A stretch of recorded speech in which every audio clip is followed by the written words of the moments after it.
Fidèles téléspectateurs de Label Télévision et Radio, merci de suivre Tête à Tête ce soir. Je suis avec un invité. Son visage vous est peut-être familier. Il est styliste, designer, acteur sur le petit écran, animateur. Monsieur Gorbachev, bonsoir. Bonsoir. Merci d'avoir répondu à mon invitation. Merci pour l'invitation. Alors, sans plus attendre, je vais vous demander de vous présenter à tous ceux qui nous suivent de partout ce soir. Qui est Gorbachev Niang? Je pense que vous l'avez déjà dit, Gorba est un styliste. Donc, je confectionne des tenues modernes et tradimodernes, entre guillemets, qui est un mélange des deux et qu'on appelle communément le costume africain. Donc, c'est ça ma spécialité. Et je suis aussi acteur et récemment animateur donc, sur le digital. Donc, précisément sur ma page personnelle Instagram et sur la page Trace. On peut revenir un petit peu sur votre parcours professionnel? Oui, en fait, après mon master, j'ai eu à travailler comme commercial dans des boîtes ici de la place. J'ai fait 3 ans en boîte et juste après ça, j'ai eu à voyager pour 1 an. À mon retour, je tardais un peu à retrouver du boulot. Donc, vu que j'avais commencé à confectionner des tenues lors de ma première année, et c'est comme ça que je me suis dit, vaut mieux juste structurer ça et commencer en attendant. Parce que j'aime pas attendre, j'aime pas dépendre de quelqu'un. Donc, je me suis lancé comme ça dans l'entrepreneuriat. Et finalement, c'est devenu mon travail à temps plein. Notamment, et vous avez créé donc votre marque ensuite? Exactement. Donc, j'ai créé ma marque ça a commencé en 2006. 2006. Mais j'ai structuré ça lors de mon retour, je pense que c'était en 2012. Donc j'ai créé ma marque, j'ai créé déjà ma société qui est une SARL, donc du nom de Gorbachev. Donc Gorbachev, c'est ce qu'on lit, c'est la prononciation russe. En français, on lit Gorbachev, mais c'est Gorbachev. Tchof pour dire que dans notre jargon ici au Sénégal, quand on dit c'est un tchof, on dit que c'est un beau gosse, c'est un handsome man. Donc c'est comme ça que m'est venue l'idée. Donc c'est pas pour dire que je suis un beau gosse, mais j'habille plutôt les beaux gosses, on va dire. Très bien. Et tu l'as hérité ou c'est une passion tout simplement? Je vais dire les deux, parce que ma mère est aussi commerçante. Je pense que tout au début, j'ai commencé même comme ça, en achetant de tissus et en les amenant à ces tailleurs et en leur expliquant un peu ce que je voulais. Et quand je mettais ça, tout le monde me demandait en fait d'où est-ce que ça venait. Et quand je leur disais que c'était moi qui les avais créés, donc ils croyaient pas. Ils croyaient pas. Donc c'est comme ça que m'est venue l'idée juste d'en faire un business. Au début, je vendais ça à mes camarades de classe. Les plus proches. Voilà, les plus proches. Et voilà, c'est parti comme ça. Et aussi, c'est une passion parce que j'ai toujours adoré m'habiller dès le bas âge. Du coup, aujourd'hui, vous habillez beaucoup de personnes? Oui, j'habille beaucoup de personnes, que ce soit ici, que ce soit à l'étranger. À l'étranger aussi? Oui. Votre visage, comme je disais tantôt, nous est familier. On vous a vu à travers la série Idol, où vous jouez le rôle de Malik Ndiaye, le journaliste, avec un caractère assez trempé. Exactement. Homme de principe, de valeurs, beaucoup de déontologie, d'éthique. Revenons un peu sur ce personnage, ce rôle. Oui, c'était mon tout premier rôle. Au début, c'était un peu, je vais dire, pas très difficile parce que j'avais commencé avec des spots publicitaires que je faisais aussi depuis 2006. Et d'ailleurs, c'est comme ça qu'ils m'ont remarqué d'ailleurs pour juste m'appeler, me proposer un casting. Donc quand j'y allais, moi je pensais effectivement que c'était pour un casting de spot publicitaire ou d'affiche. Et c'est là qu'ils m'ont dit qu'ils avaient un projet de série. Donc ils m'ont un peu expliqué le rôle et le projet.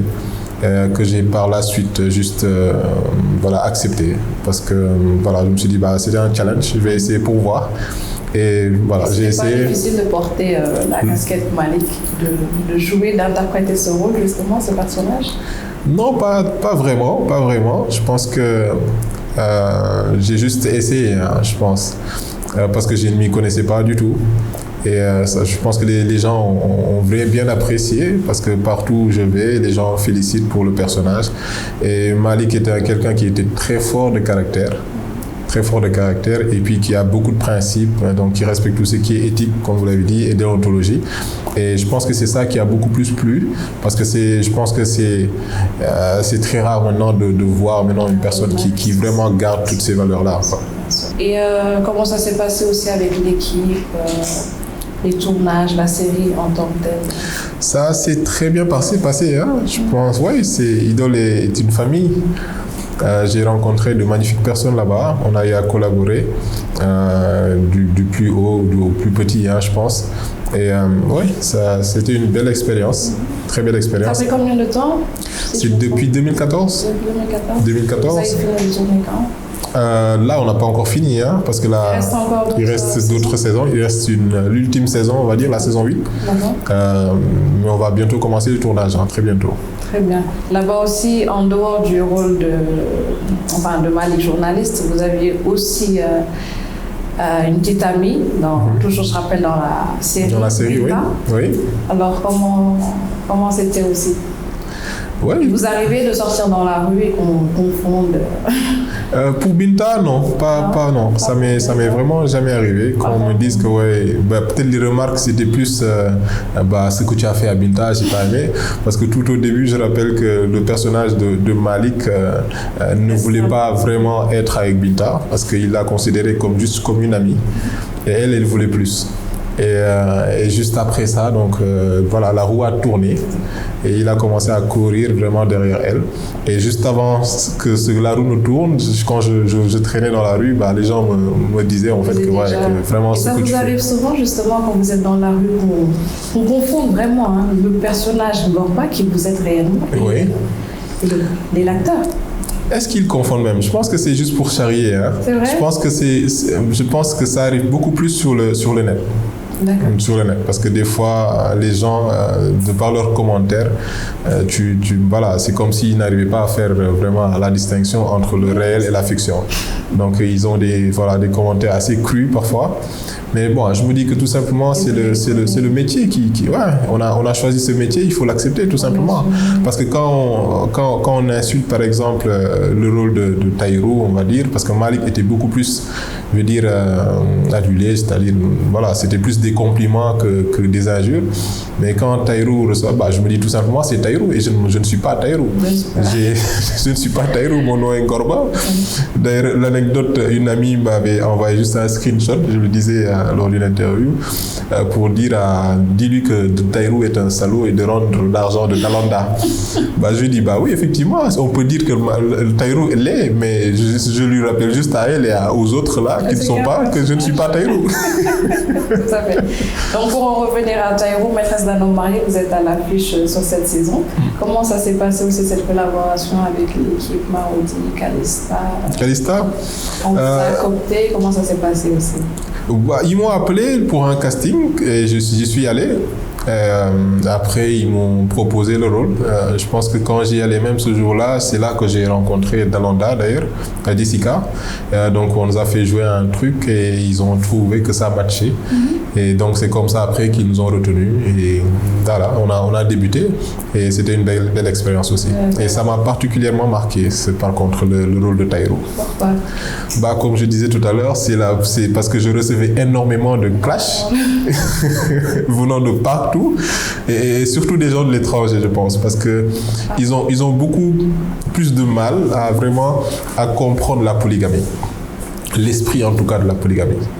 Voilà, surtout les femmes, elles ont du mal. Ce que je rappelle dans votre rôle, donc vous êtes médecin, vous soignez Jalika, qui devient ensuite votre épouse. Exactement. Et puis on a bien vu l'évolution avec votre épouse, votre famille. Vous êtes papa de 2 jumelles dans la saison. Oui. Et dans la vraie vie, quel est votre type de femme? Parce que ça, c'est une question que beaucoup d'internautes me demandent. Mon type de femme? Une femme ambitieuse. Ambitieuse qui aide son homme à grandir. Je pense que c'est ça. Ambitieuse, qui est une bosseuse et très loyale et jolie aussi. Ouais, on aimerait bien avoir une femme jolie. Ouais, c'est ça.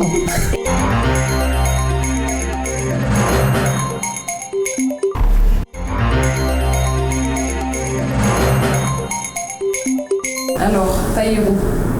Qui est Tahirou? Le personnage de Tahirou. Parce que je pense qu'il y a aussi amalgame, beaucoup ne comprennent pas que Tahirou, c'est pas Dalanda qui l'a fait. Je vais vous laisser soin d'expliquer un peu. Vous connaissez mieux que moi le personnage. Oui, je pense qu'il y a beaucoup, en tout cas, ont fait une mauvaise appréciation du personnage de Tahirou, parce que beaucoup pensent que c'était quelqu'un qui était vraiment, qui dépendait carrément de Dalanda, alors que non, c'est quelqu'un qui a fait de longues études, parce que qui connaît médecine sait que voilà, il faut minimum 10 ans, et après, pour vraiment s'en sortir financièrement, il faut encore quelques années. Et Dalanda, elle, a eu la chance d'être issue d'une famille aisée et a commencé tôt à travailler. Donc, je pense qu'elle aidait tout au début son partenaire, tout naturellement. Et c'est pas parce que Tahirou n'est pas un gigolo, hein, et on excuse du terme, mais c'est pas quelqu'un qui vraiment voulait profiter en tout cas des avantages qu'avait Dalanda, mais c'est quelqu'un qui aimait Dalanda tout au début, même si c'était un amour assez différent, parce que c'était pas le même que celui qu'il a eu à éprouver avec voilà, un amour de jeunesse, c'était pas le même, mais il a juste trouvé Dalanda que c'est une femme en fait qui pouvait être une bonne mère. Et il avait peut-être l'âge de se marier, parce que tout le monde sait qu'ici, en tout cas en général, quand on atteint un certain âge, il y a une certaine pression sociale qui fait que, voilà, des fois on se marie, pas forcément parce qu'on aime vraiment la personne, mais parce qu'on doit le faire. Ouais. Donc, juste ça, je tenais à le rappeler que Tahirou était quelqu'un qui, après, parce qu'un médecin ne peut pas vraiment, je veux dire, un médecin, c'est quelqu'un normalement qui gagne bien sa vie. Et puis autre chose aussi, quelqu'un qui fait de la médecine et qui finit son cursus et qui commence à travailler, d'habitude pour un homme, son premier souci c'est de rendre l'appareil à ses parents. Et Tahirou avait ce souci-là aussi, c'est-à-dire sa famille. Il était très très famille. Ta sœur le disait même, je pense. Voilà, dans un épisode, je pense qu'elle le disait, il était très famille, il pensait beaucoup plus à sa famille, à ses parents, parce qu'il voulait vraiment leur rendre l'appareil, et il arrivait même à oublier sa propre famille, c'est-à-dire sa femme et ses enfants. Et je pense que bon, c'est une erreur, mais vu notre culture ici sénégalaise, qui fait que c'est ancré en fait, c'est quelque chose qu'on revendique et dont on est fier de dire écoute, on a fait ceci ou cela pour nos parents avant qu'ils ne quittent cette terre. Ce qui n'a pas empêché de tomber amoureux à côté de sa patiente. Ça lui est tombé dessus. Ça lui est tombé dessus. Je pense que c'est pas quelque chose qu'il avait vraiment cherché. On va dire Djalika était sa patiente. La tête, voilà, un peu taquine. Elle aime ambiancer, elle aime danser. Donc c'est ça qui fait la différence entre les deux. Et l'homme est bizarre. L'homme des fois veut tout à la fois. Je pense que c'est ce qui est arrivé à Tahirou.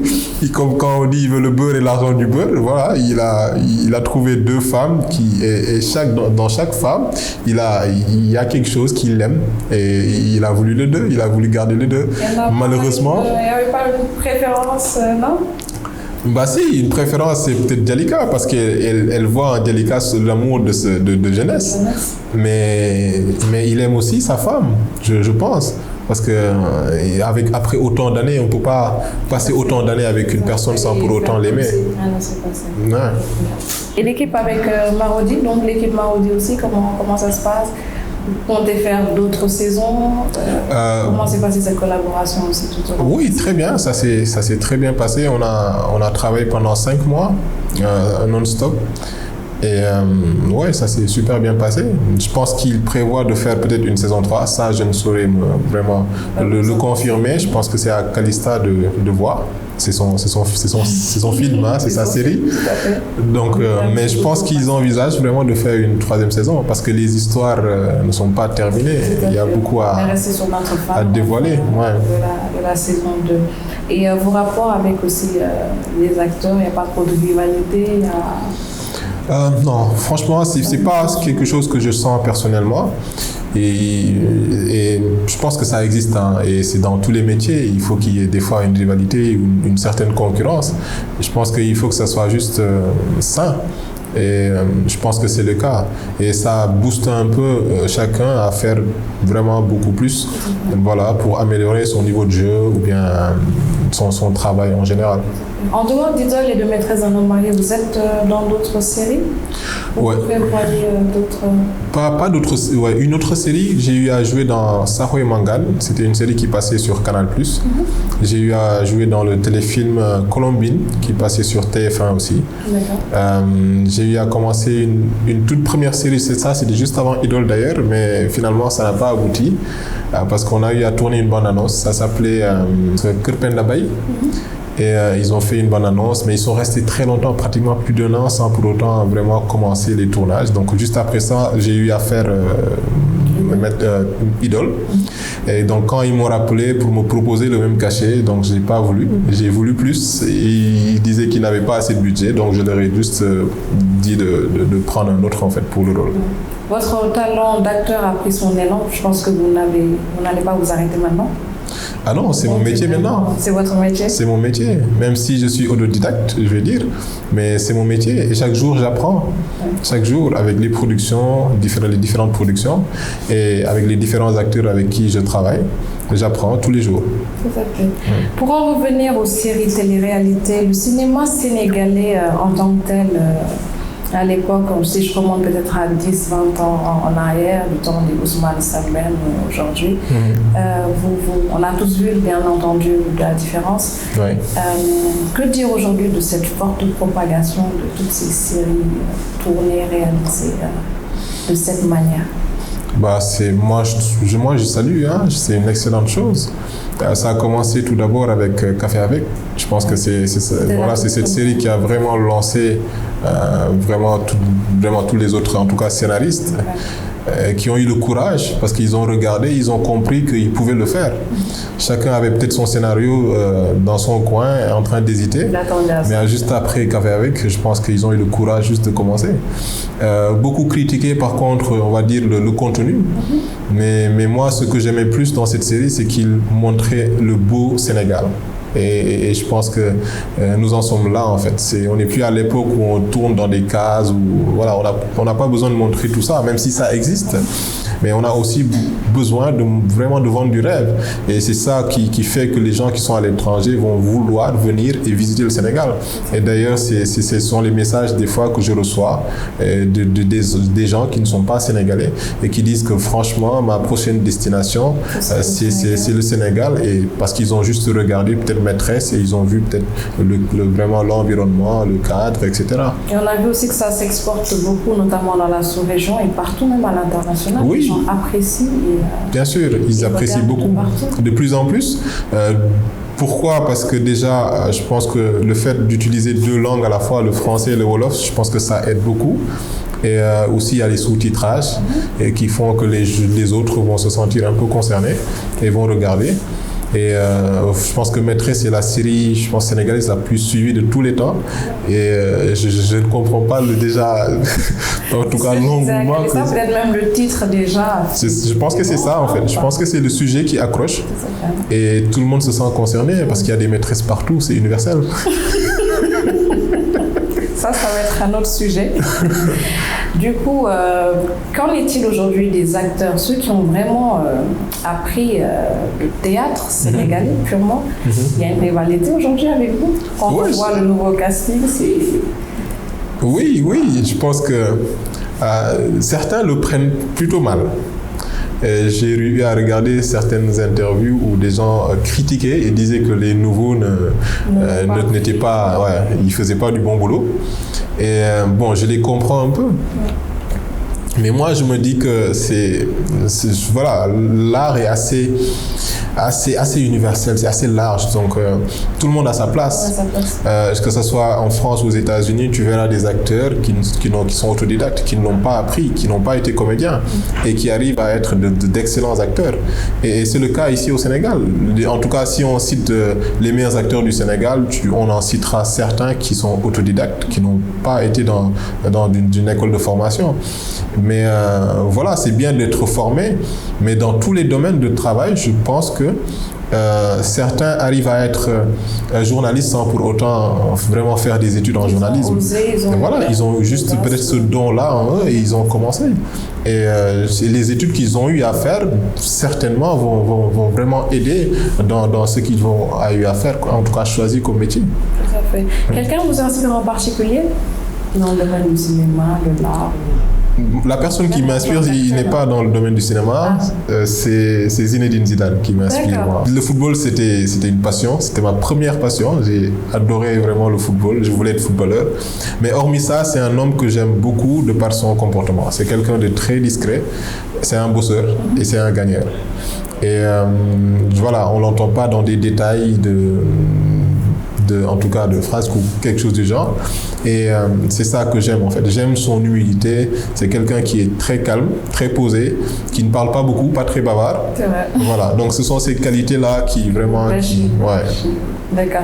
Vous êtes, je disais aussi, animateur aujourd'hui chez Trace. C'est Trace, oui. Africa. Comment ça se passe aussi? En plus, dédié confinement, parce qu'on va y revenir. Je sais que pendant la période Covid, pandémie, vous amusiez sur votre page Instagram tous les soirs à mixer, nous faire passer des... Tout à fait. Alors, cette expérience, comment vous l'avez vécue? Je vais expliquer comment c'est parti. C'est parti d'un vrai délire. Hein. Parce que j'adore la musique. Donc, tout au début, vu que je voyais beaucoup faire des lives, et je regardais, j'observais, et je voulais faire un truc différent. Je ne voulais pas faire comme les autres. Donc, j'ai commencé à mettre ma tablette et à animer comme quelqu'un qui est à la radio. Donc, je mettais ma tablette, je ne voyais même pas mon visage, j'avais mon téléphone et je mettais des rétros US, rap français, des sons comme des sons de Whitney Houston, vraiment des sons anciens. Et ça a plu, en fait. Et quand je mettais ça, j'avais des petits commentaires, en fait, des pics que je lançais en bas et que, voilà, histoire de... Juste pour faire rire, hein, parce que moi, j'adore l'humour. Donc, c'était juste pour faire rire, parce que je me dis qu'il faut que quelque chose accroche, en fait, ces personnes qui restent là. Parce qu'il y avait tellement de live au début. Il fallait un truc, en fait, qui vraiment accroche les gens pour qu'ils restent. Donc, et je sais que les Sénégalais aiment l'humour.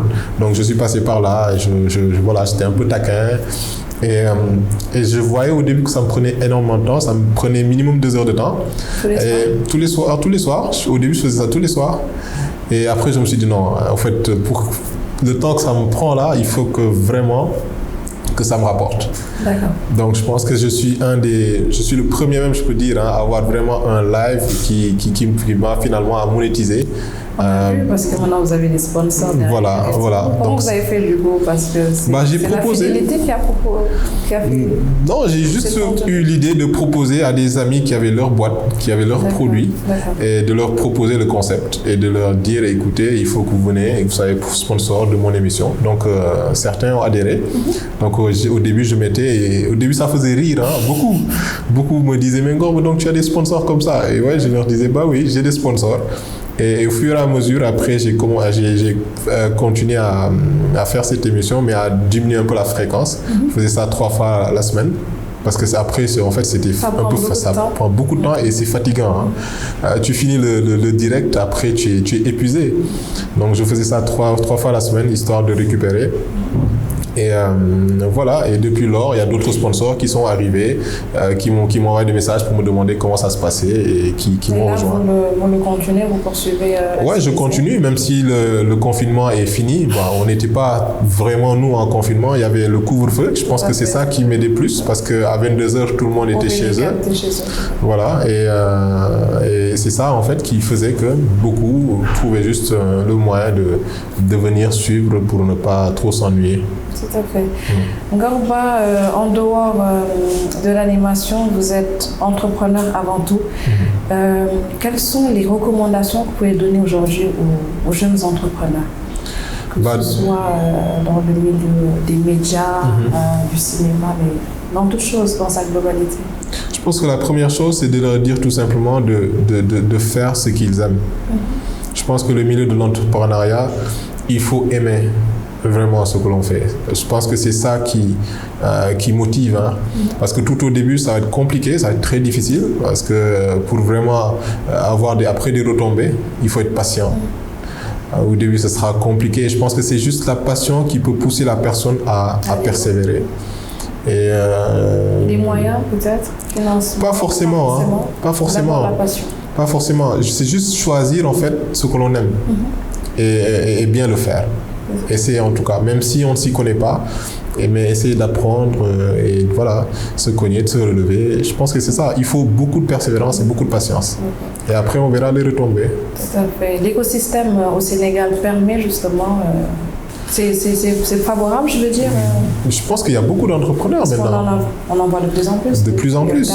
De plus en plus. Je pense que si on va en arrière, je pense 15 ans, 20 ans en arrière, il n'y avait pas autant d'entrepreneurs. Surtout jeunes. Surtout jeunes, quoi. Et maintenant, je pense que je suis très fier de voir certains qui arrivent à créer, par exemple, un café Made in Sénégal, de créer des chaussures et que vraiment beaucoup de personnes soient fières de les porter et de taguer la personne concernée. Made in Sénégal. Made in Sénégal, on voit beaucoup maintenant. Avant, ça n'existait pas. Avant, je pense que c'était beaucoup plus un complexe pour les gens. Tout à fait. Voilà. Ils le revendiquent, pourquoi? Ils le revendiquent, je trouve. Et je pense qu'on s'y est pris un peu tard même. Un peu tard. Et moi, j'encourage beaucoup, et que ça soit dans tous les domaines. Ce que je reproche juste aux Sénégalais, c'est qu'ils ne créent pas beaucoup. Pas beaucoup. Beaucoup ont tendance à juste regarder une personne qui évolue dans un domaine et se dire, on dirait que si ça marche, je vais m'y mettre moi aussi. Alors que non, tu ne sais pas exactement ce qui a poussé cette personne à vraiment épouser ce métier. Donc, je pense qu'il faut déjà déceler ses talents. Et voilà, c'est passion. Et c'est ça qui va faire qu'après, tu peux juste choisir un métier et y exceller. Tout à fait. Lorba Chef, votre mot de la fin à tous ceux qui vous suivent ce soir. Déjà, je vous remercie pour l'invitation et je remercie toutes ces personnes qui, partout, en tout cas, nous encouragent, envoient des messages pour nous féliciter. Et c'est quelque chose qui fait que, voilà, à chaque fois, on se réveille, on se dit on doit faire mieux. En tout cas, ça booste, moi particulièrement, ça me booste. Et je tenais à les remercier. Sincèrement et à vous dire à très bientôt en tout cas dans d'autres aventures, on espère. On a hâte. Merci d'avoir répondu à notre invitation, ça a été un honneur. Merci à vous. Merci de nous avoir suivis. Je vous donne rendez-vous très vite dans un prochain tête-à-tête. N'oubliez pas de liker l'intégralité de l'émission et de vous abonner sur notre page YouTube Label TV l'officiel. À très vite.